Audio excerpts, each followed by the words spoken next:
How's everybody doing today? Kid Nothing here, and today we're going to be doing something a little different today, guys. We're going to actually be doing a review of the My Hero Academia movie, Heroes Rising. So just a little disclaimer to throw out here. I am an anime watcher, so if some of the elements of the movie went over my head, that may be why. So just a little disclaimer right there. Also, this review is going to be a spoiler review. So if you haven't seen the movie, I recommend you click off right now. And without further ado, let's get into it. Alright guys, so the beginning of the movie actually started off really epic. Like, we had the League of Villains in a cargo truck, and they're trying to escape the pursuit of the pro heroes. I believe it was Rocklock driving, and he was along with some other villains that were helping him out. So we just got this like car to car, Fast and the Furious highway battle between the pro heroes and the League of Villains. Like, we got Dobby shooting fire, Compress was throwing his little beads and stuff. Like, it was epic. I remember, I think like a few of the pro heroes were getting actually messed up. It kind of looked like some of them might have died. I don't even know. But yeah, the movie started off really epic. So we had the pro heroes and the League of Villains, and the League of Villains actually do have the main villain in that cargo truck, and he's like hooked up to some kind of life support capsule, like life support machine, kind of like reminiscent of like All for One and how he was in that life support chamber. I'm not sure if it was the same one though. But yeah, we have that happening, and then, you know, Dobby's messing up everybody. Compress got a few bodies on him, and then we got Endeavor out of nowhere coming in with the hotness and the cool outfit to match. So we got Endeavor and Dobby kind of like going at each other's necks, shooting fire at each other, which is also really weird because there's like this ongoing theory of, is Dobby Todoroki's brother? But we're not going to talk about that right now. So we have a little battle between Endeavor and Dobby, and it ends pretty quickly. You know, it gets over pretty quickly. We got Endeavor shooting his fire, and he actually destroys the whole truck. Everyone inside is burning. We're thinking, oh, it's twice, and well, no, it wasn't twice in there. It was Dobby. I want to say it was Dobby, Compress, and somebody else. I think it was the lizard guy from the League of Villains. And it's like they're all burning inside, and it's like, oh, did he just kill him? But no, it was actually, they were all clones of Twice. You know, Twice's quirk, he's allowed to make duplicates, copies of like, and he makes them out of mud or something. So we see them disintegrate into mud, and the cargo truck just flies off the highway and crashes down below into like the forest. So after the vehicle crashes, Endeavor and the number 2 hero, Hawks, who I also don't know who he is. I'm an anime watcher, so I'm not sure if they showed him already. But yeah, so Endeavor and Hawks go down to check the cargo ship, and they find the empty life support capsule that's holding the villain. So they just kind of assume that everything's taken care of, and they think nothing of it really. So we got 9 regrouping with his squad. It was like he had the wolf guy, is the girl with the hair, and then the guy in the bandages. So he regroups with them, and then we find out that Nine's plan, who is the main villain, his name is Nine, his plan is to make a society where the people with the stronger quirks are ruling over the people with the weaker ones. So the movie cuts to a different part where we have Deku and all of Class 1A who are on this island. I think it's called Nabu Island. It was something like that. So as a part of like it's like some kind of exercise / job, it seems like, where they're like at this island and they're like helping out the islanders. They're supposed to be doing it as quote unquote heroes, but as we see, they're mainly like just doing busy work. Like, we had Todoroki. He was like making ice for this guy in his stand. I don't know if he had a popsicle stand or something. And then we have like Deku and the other ones who are like basically secretaries for some reason. So everyone's just doing odd jobs. Ida's like carrying a grandma to the hospital, and Kaminari's charging up a tractor generator. So yeah, we just got all of Class 1A doing like a bunch of odd jobs for the islanders. Like, Bakugo was chilling with, I think it was Deku, Uraraka, and Momo were in the office. They were like doing some secretary work, taking phone calls. So if the islanders needed help, they would just send somebody over there. And Bakugo was just not with it at all. He was like, I think he said like he was gonna, if a villain ever popped up, that was what he was gonna do. So he was just slacking off, which I respect, because it was kind of dumb just seeing them doing odd jobs. Like, this ain't no hero work. But so what basically happens next is we're introduced to the two of the new movie characters. It was Mahoto, and Katsuma was her little brother. So it was like two little kids. And basically Mahoto was calling the, you know, class 1A to get help, quote unquote, but actually she was just calling them to like test their hero abilities, basically, to see if they're actually all that useful. So shortly after, we cut back to Japan and we see Mahoto and Katsuma's father actually in a truck. I think he's just driving back from work or whatever. And then we have the main villain 9, who actually is like just destroying everything. Like, cars are getting flung around. I think he actually got ejected from his truck. So basically what 9 is trying to do is he's trying to take Mahoto's father's quirk and use it for himself, because 9 actually does have the ability, basically just like All for One, he's able to take quirks, but there's actually a limit to this, and we learn that later in the movie, and it's like based on his name. And the reason he wants Mahoto's father's quirk is because it has something to do with like healing his body back to like the way it was, because 9's body is basically unstable. Like, it's kind of like he's sick in a way. Like, when he overuses his quirk, he's usually like seen coughing up blood, or he just gets weaker, which ends up being kind of a major thing when they cut to the fight, which we'll get into later. So basically we see 9 grabbing the father's face. Like, he was like palming that shit, like, and he tried to take his quirk, and somehow he was able to see that like the quirk he wanted, it wasn't compatible with his blood type.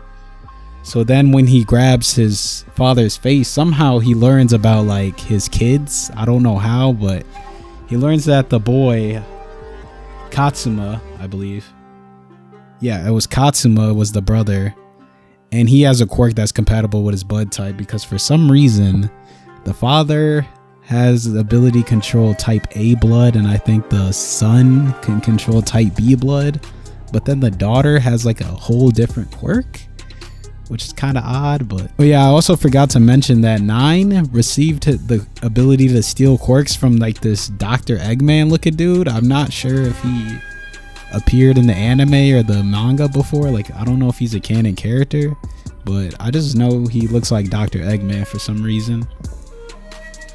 So after revealing that the father's quirk will not work with 9's, it cuts back to Nabu Island, where we have Midoriya and Bakugo, and they're talking about One for All, and like, you know, Bakugo's always talking about, oh, you got to get stronger, and when you get stronger you got to fight me and all this crap.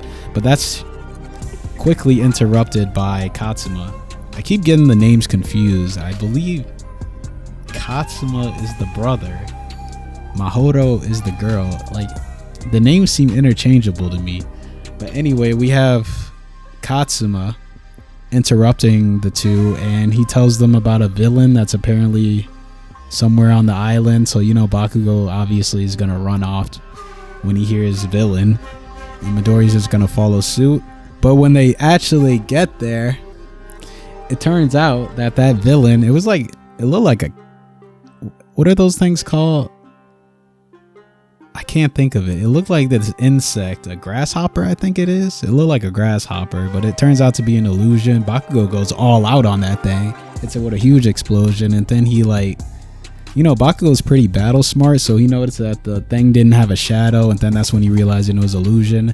And then the sister turns out to be the one who creates the illusions, because that's her quirk. She can create illusions.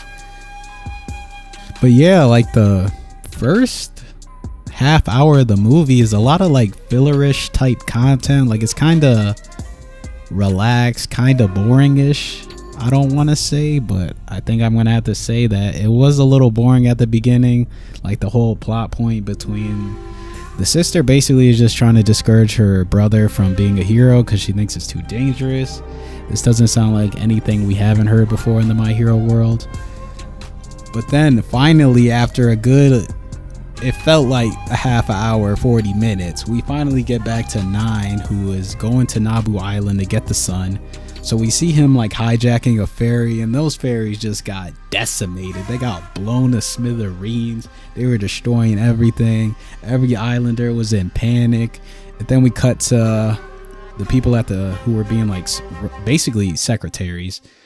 were like, oh, we're gonna have to split into groups because they heard the villain, and that takes a good, like, they drew that out a little bit, not in the movie, but it was like, okay, Nine and his gang are like destroying everything, and y'all are really taking the time. It was you, Ida's on that bull. You know, he got to stop everything and be like, oh nope, we're gonna have to split into groups. So I believe it was Bakugo, Kaminari, and what's his name, Red Riot. We're just gonna call him Red Riot. And then it was Jiro, Uraraka, and Momo. And I think, I want to say there was another group, I'm not remembering who it was, but basically they all split up. We have Bakugo, Kaminari, and Red Riot facing off against the bandage dude. I don't know if he ever got a name. Like, Nine, I don't think any of Nine's gang really had a name, or they didn't say their names. I just remember Nine.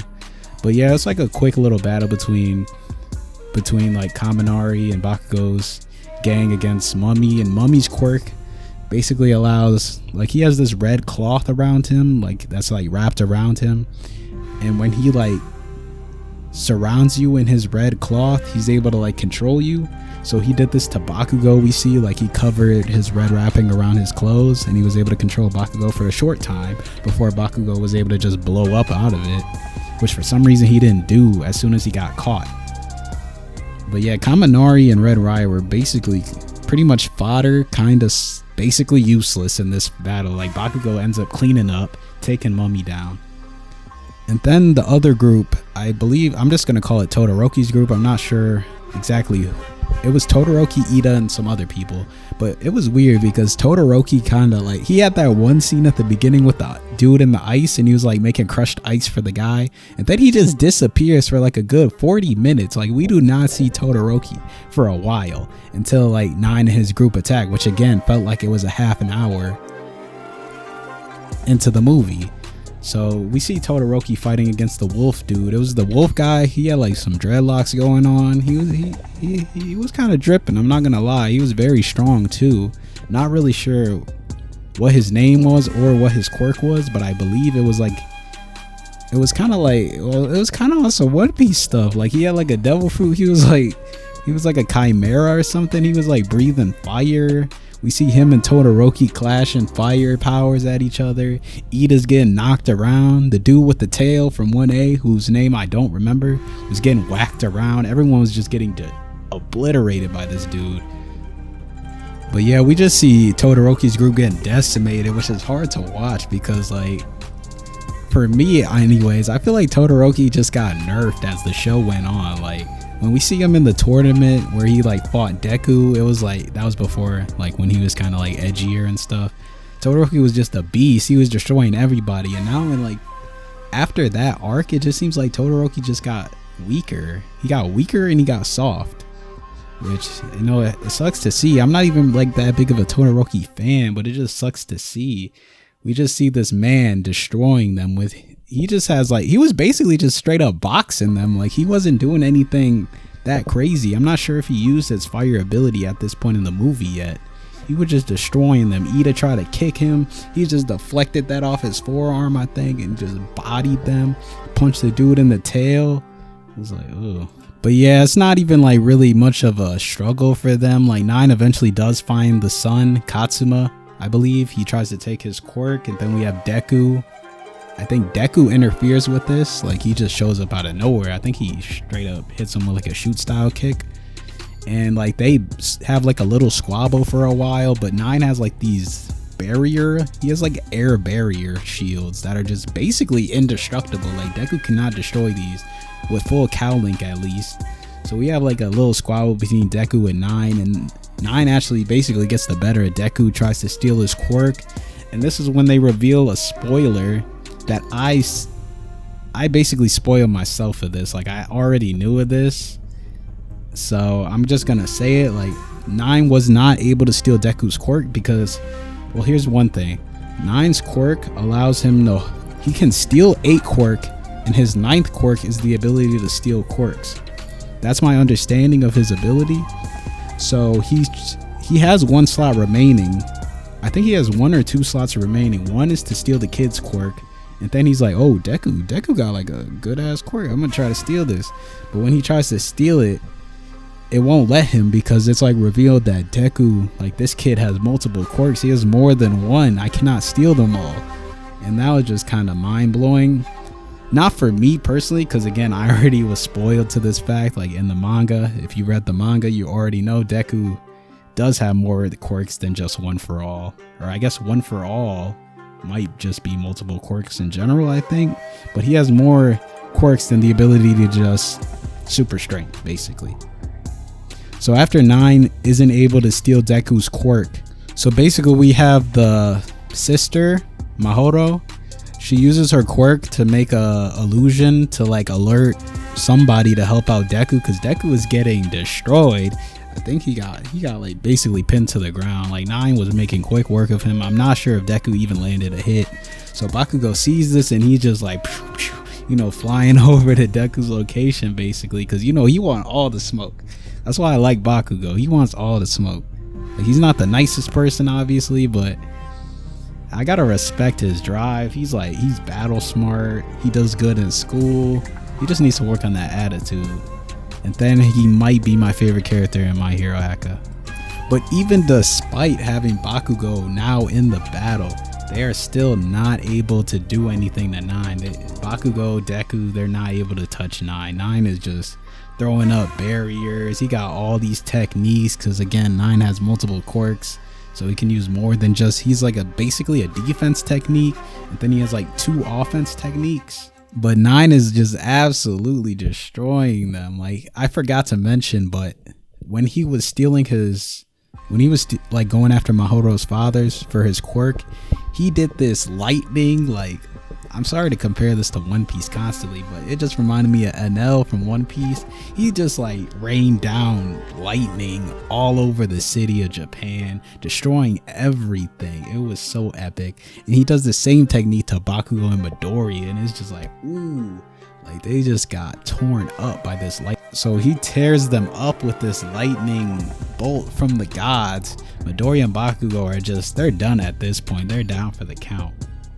But also we see that it's not even just Bakugo and Midoriya who are down, but also 9 goes down for the count. Well, he doesn't go down, but he's like on the verge of exhaustion because like I said, 9 has like this rebreather mask and he has like these tubes stick to him. Like he's basically on a portable life support system. So when he overuses his quirks, and we see him just basically, he was spamming out abilities to protect himself from Deku's full Cow Link attacks and Bakugo's. So he's just spamming out all these techniques, and it's like he's just overexerting. He overexerts himself and he starts coughing up blood. We see, and then the girl whose name again I don't know if they even said it, but the girl who could shoot like needle strands of hair comes to save him. And then we have, I think it was Suyu and some other people come to rescue Bakugo and Midoriya and take them back to the little base they were staying at. Oh yeah, and I forgot to mention that the person who basically, I credit him for basically saving Bakugo and Midoriya, even though 9 was down, so it wasn't like he was going to be able to steal the kid's quirk, or like, he should have stole Bakugo's quirk when he was fighting him. That would have been a smarter idea. But the hero who saves Midoriya and Bakugo was actually Koda, because Koda like summons like these Itachi black crows and it like surrounds 9 and then the girl, and they're like, damn it, and then they just leave. And then we got Suyu and them coming to the rescue also. Even really like a stupid thing that 9 and the girl were like discouraged because of some crows. It was like 9 wanted her to go after them and steal that quirk, but she was just like, nah, we're just gonna go back to base, get some rest. And then they regroup with Chimera, and then the mummy dude actually does get captured, and they try to interrogate him, but that doesn't go well at all. I mean, it's not like any of them are gonna like torture this man to get some information out of him. But Bakugo and Midoriya are basically, I don't know if they're about to die or what, but it doesn't look like they're gonna get up anytime soon. So Katsuma actually uses his quirk, which it has something to do with cells. Apparently it's actually, like, I think I said on accident it was like something to do with blood types. It's actually something to do with like he can like activate cells, which sounds it sounds a little bit broken, but he basically uses that to heal Midoriya and Bakugo. In literally less than a minute, they're already back up and they're like, all right, what's the plan, guys? So Katsuma tells the rest of Class 1A that the reason the villains are actually on the island is, of course, for his quirk. So Class 1A comes up with a pretty elaborate plan that it's just like they're going to split into groups and try to wear down 9, because as we know, when 9 overexerts his quirk, he starts to, cough up blood, that anime trope where it's like whenever a character is sick or they're injured, they always got to show it through them coughing up blood. It's just a thing in anime. This is basically nearing the end of the movie, kind of. It's like kind of like the climax of the movie. So this is like the final fight between Class 1A and 9 in his group. So Class 1A is able to separate all 3 of the villains because, they're not about to take them on all, Class 1A versus 9, the hair girl, and the wolf with the dreadlocks. So they separate them all off into 3 groups each. So we have Tokoyami and Mina Ashido, I think, who they take the girl with the needle hair off in this cave area, and they have a little brawl. I think Mina actually ends up going down. I think she was trying to protect Tokoyami, but I may be wrong. So we see Tokoyami's berserk form, which we've seen before, and also, he took him into the cave because Tokoyami's quirk revolves around being in the dark. It gives him more power, and when he's in the light, his little shadow stand type thing. So when it's in the light, it becomes more weak and timid, and when it's in the dark, it's I'm not even gonna say it's overpowered, it just gets stronger. So Tokoyami actually does catch a body, and I'm saying this in a joking way, he doesn't actually kill the girl, but he ends up winning the fight, and him and Mina actually get out of the cave. He saves her. And I feel like that actually probably might set sail a few ships, because it kind of seemed like Tokoyami had feelings for Mina. Not sure if that's a thing that happens, but it seems like they might be a parent now after that scene. Tokoyami's crying, he was mad that Mina went down. So off in another area by this waterfall, we got Todoroki's group against the wolf with the dreads. Don't know his name, I'm sorry. If you know his name, please put it down in the comments. Put the names of the wolf and the needle hair girl, because I'm tired of saying needle hair girl and wolf with the dreads. That's their names now, so I don't know. But yeah, basically we have a little fight between Todoroki. Basically Todoroki's carrying the whole fight, but we also have Kirishima putting in some work. So what happens is the wolf guy, he has this second form. He's getting it's kind of like a rehash of the first battle. He's kind of destroying them for a little while. I think this is the scene where Todoroki was clashing fire against him, and that was really weird. I don't know how he's able to breathe fire, but yeah, that's just something he can do. Also with him was Asui, the Tsuyu. So after the wolf transforms, it's basically looking like all is lost at this point.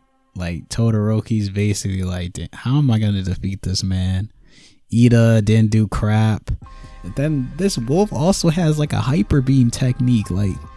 He was breathing fire previously. He transforms into this weird behemoth thing with bird legs, I believe, and talons, and he sends out a hyper beam.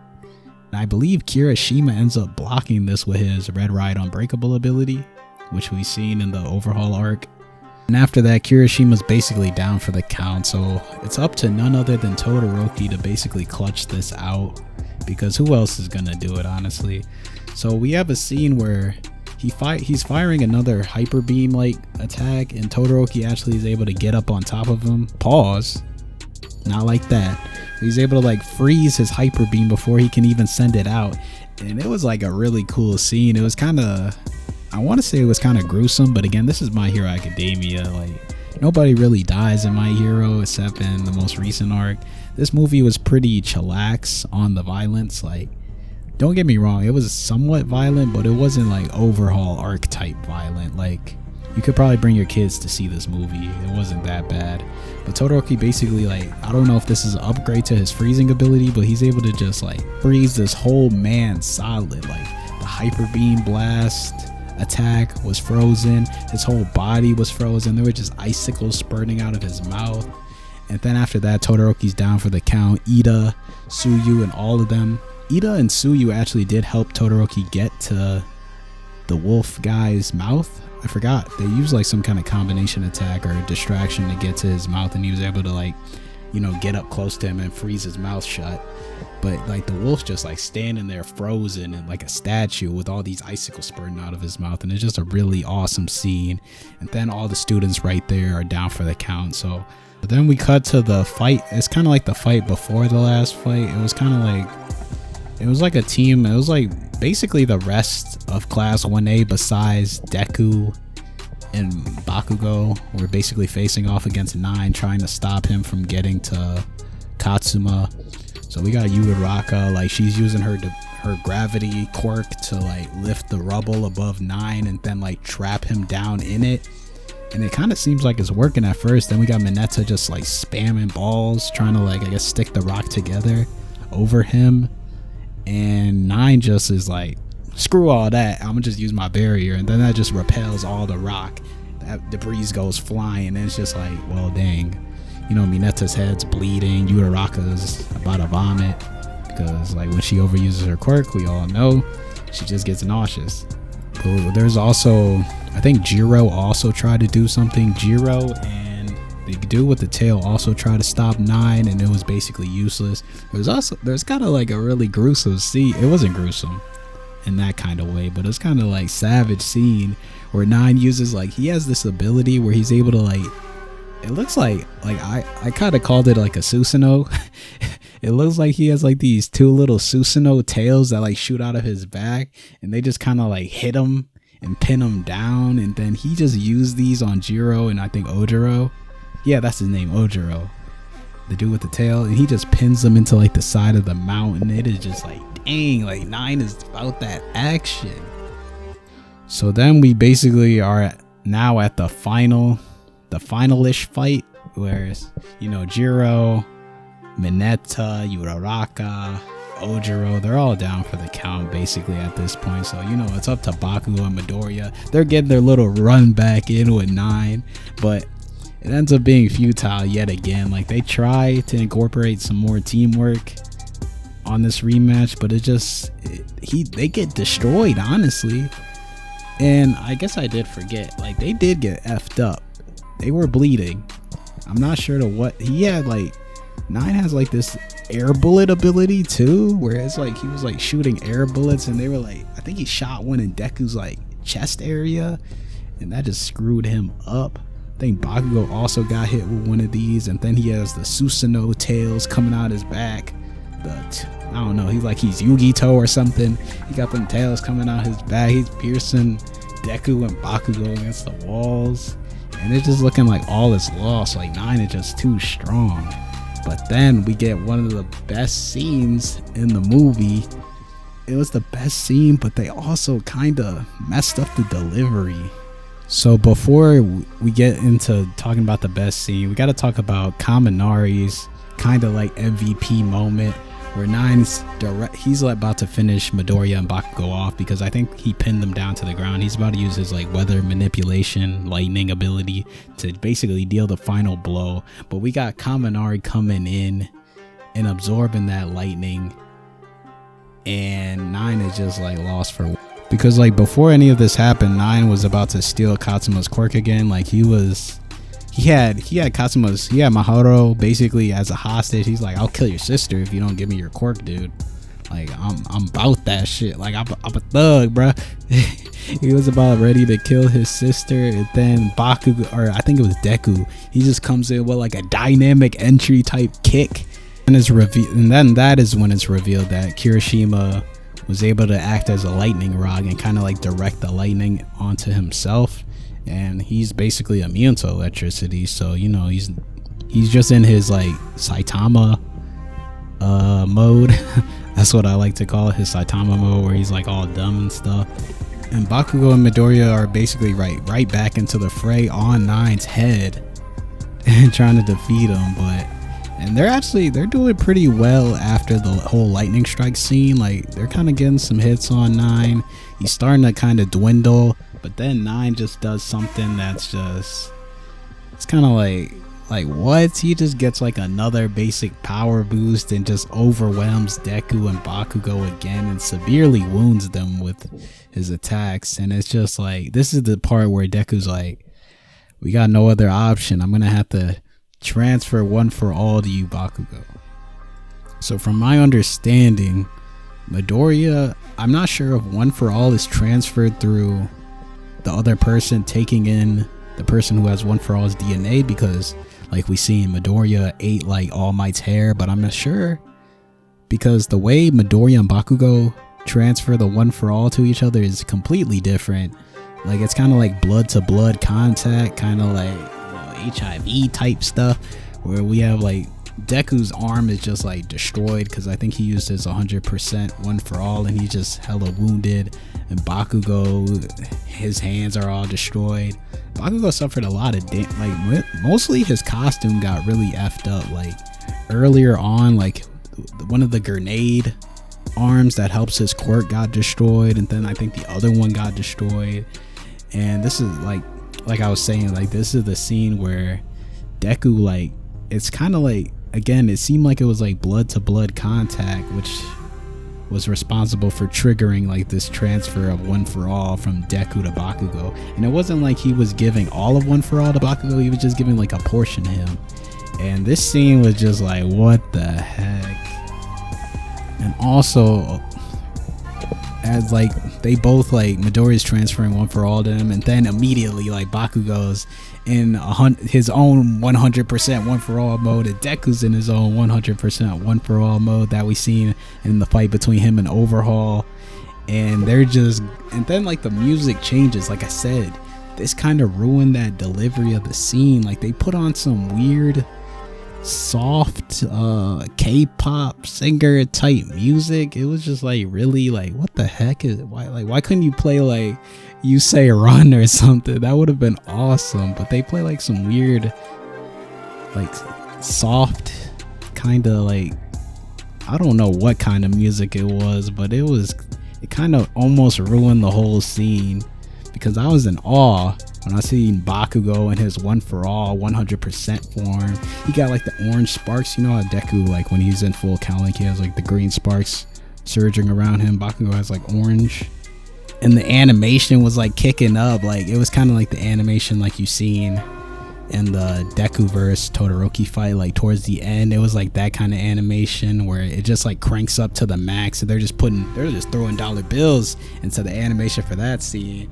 Deku's like doing all that. He's like running super fast. You can't even like really keep up with what's happening. Bakugo's using One for All 100%. And like when they're using the One for All 100%, or at least when Bakugo, because there was like a little combo attack where they both hit a Detroit smash, because you already know that it's not a My Hero movie without a Detroit smash between Deku and Bakugo. And they just like, and for some reason they basically direct their Detroit smash. Like it's kind of like how All Might did his Detroit smash in the first episode, I believe, of My Hero, where he's like, it's like an uppercut towards the sky. I'm not sure why they did this, but this ends up destroying Bakugo's arm, because obviously it would have been kind of whack if, well, no, actually, because Deku's using 100% One for All without Eri this time around. So his body is probably taking hella damage. Like he should be looking like Night Guy after he used all 8 gates, like by the time this little fight scene ended. But they're just going at it. Like again, the animation was just cranked up to the max. You couldn't even really see what was happening. And they are able to take down 9.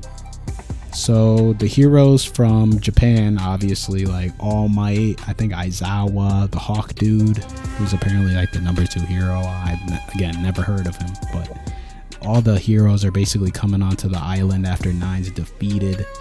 And then we see the scene where it's like Deku's like laying on the ground, all destroyed, like his arms destroyed. I think both his arms are destroyed from using 100% One for All. And he's like, All Might, I transferred One for All to Bakugo. Like I think the Ember is gone.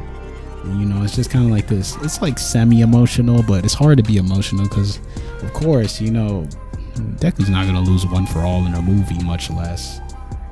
So So it reveals like All Might's like, I guess he still sees like the ember inside of him, or he can see like the predecessors of One for All, I guess, kept that intact, or they chose Deku or something. From my understanding, it looked like they kind of like, oh, Deku, we'll let you off on a slap on the wrist this time. Like, you can keep your One for All. And it's also, they explained it like, oh, Bakugo collapsed before the transfer could be completed, so he didn't get to keep One for All, and it disappeared. And also when Bakugo woke up, like after the whole battle and thing, Bakugo woke up and they're like, oh, Bakugo doesn't remember using One for All at all, which I thought was kind of stupid. But at the same time, it's been a little weird. If the movie is canon, I'm not sure, to have like Bakugo like, oh yeah, remember that time we used One for All 100% Deku? But yeah, this is basically towards the end of the movie, and right before the ending credits, we see Tomura, who he appeared briefly in the beginning, and he was like wearing, I think, this red outfit that looked kind of, I don't know, it gave me like Joker type vibes for some reason. But he comes back to see Nine, who's basically about to die pretty much. Like his whole life support rebreather mask or whatever was destroyed. I think all of his stuff that was keeping him alive was destroyed in the battle with him and Deku and Deku and Bakugo. So Tomura's just like, I think he said like, how was your life or something, and then right before, he was basically about to die, so Tomura just palms his face like a barber, like about to give a lineup or something, and he just hits him with his decay quirk, and like he just turns to ash, and that's basically the end of 9. And then that was actually not the final scene. The final scene, we see like basically the class of 1A was healed, and of course, you know, they can't just leave the island after it was destroyed and crumbled into basically debris by 9 and his squad. So we see them helping with the repairs, which probably costed, I'm sure that costed millions of dollars to rebuild all that, but they don't get into the economics of My Hero Academia. So yeah, they basically just help rebuild the island, and then we see one last scene with Bakugo, Midoriya, and then the siblings Katsuma and Mahoro basically just saying their goodbyes. And then it's kind of like that whole thing where it's like, oh, Katsuma, you can be a great hero too.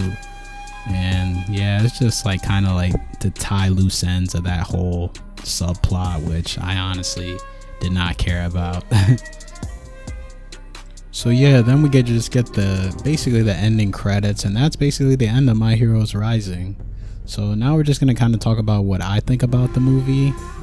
I'd say the movie was pretty good. You know, I'll say it was good. Like, the only thing that I kind of did not like about the movie was the whole, like, I felt like the first parts of it were like so drawn out. Like, you got this epic scene at the beginning between like Endeavor, and we got Rocklock and the pro heroes getting destroyed by Compress and Dobby, and just the animation was also wonderful in this scene. Then it just turns to like this fillerish slice of life where we just got the class 1A doing all these odd jobs, and then that whole subplot with Deku and the kids, like, it didn't really hit home. I feel like they did it before, kind of like in the UA training arc. In the UA training arc, we basically had kind of like a similar character to, I guess it was kind of reminiscent of Mahoro's character, except to a higher extent, and it kind of made more sense in like Kota. Like, Kota's whole subplot or backstory was basically like Muscular killed his mom and his father, so he hated heroes. And I feel like they did that way better than they did with these little kids, and the sister not wanting her brother to be a hero just because it's dangerous. Like, it's just like, dude, like, I just feel like it didn't really have to be in the movie. Like, it was kind of pointless, and it was a pretty big part of the movie. Like I said, it felt like a half hour was just them doing odd jobs. Another thing I didn't like was how they did Todoroki. Like, Todoroki had less screen time than Aoyama. Like, how is that right, man? Give Todoroki more screen time. I feel like they forgot about him part way into the movie until, again, he was basically only present in the fight scenes. But to me, the whole kind of movie actually kind of just screamed like, oh, UA training arc. Like, from like, we had the whole thing with Kota, with kind of reminiscent to the kids, like I said. And then the whole, like, the League of Villains attacking the forest. In Class 1A, just kind of like chilling, trying to train their quirks. And then we got the League of Villains attacking them. And it's just very similar to how they did it in this movie. Another thing I just have a question about is kind of like how they did the whole one for all thing with Deku and Bakugo. Like, correct me if I'm wrong, I believe maybe this movie just does take place during the manga, like what's happened in the manga, so maybe that's why I'm not familiar with. But is it possible for people to just transfer one for all to anybody? Or is that just like a movie only thing that's never going to be brushed upon again? And it's just kind of corny too. Like, I feel like Bakugo should not have lost his memory from using one for all. I see why they did it, but it was just kind of a corny ending to that whole thing. Again, like I said, with the music during that final fight, like, why couldn't you just have put You Say Run on? Come on, man. That would have hit way harder than the weird music they did. Just look at like Dragon Ball Super, like how they did the music when it was Gogeta versus Broly, or just Stampede also had pretty decent music in the final fight. So that's just one of my big gripes. Also, I feel like another thing is like Nine's group was way too strong. They were very overpowered. Like the needle hair girl, she was fair. The mummy guy, he was pretty fair, I would say. But the wolf dude was just decimating them. They honestly got really lucky on that guy. Also, another thing, like, Todoroki's like, oh, you're gonna be frozen for a while. Then we see, after the whole battle subsides, they have him defrosted already in handcuffs. Like, what? How did y'all unthaw him? Did Endeavor like just unthaw him out? Because Endeavor was also there. We see like a really funny scene of him hugging Todoroki. I guess he's like proud of him, so that was kind of funny. But again, I just feel like the Nine's group was pretty unmemorable. Like, Nine himself was kind of memorable, but again, his whole shtick is basically like kind of like all for one stick. He's able to take quirks, and his quirks aren't even as cool as All For One's. Like, All For One had like some unique stuff going on, and we all know the All For One versus All Might fight was epic. Probably one of the best fights in the series, so I've seen anyway.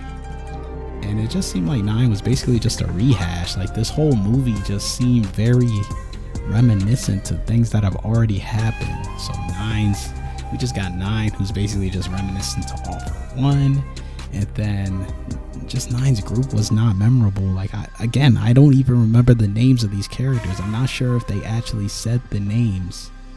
Like, I don't remember them ever being mentioned. We don't know why they're with Nine. Like, we don't know anything about their backstory. The mummy dude got taken out relatively easily. Didn't really have much of a role in the movie at all. And the power creep between them was just, it was pretty astronomical, honestly. Like, again, the hair girl and the mummy dude were very weak. And then we just got this animal dude who just seems like he has multiple quirks. He seems, again, like very reminiscent to a Zoan user from One Piece. And like, I didn't even really know what his quirk was. Again, they didn't even mention their quirk names. Except maybe the red dude, the red mummy guy. His quirk name might have been mentioned.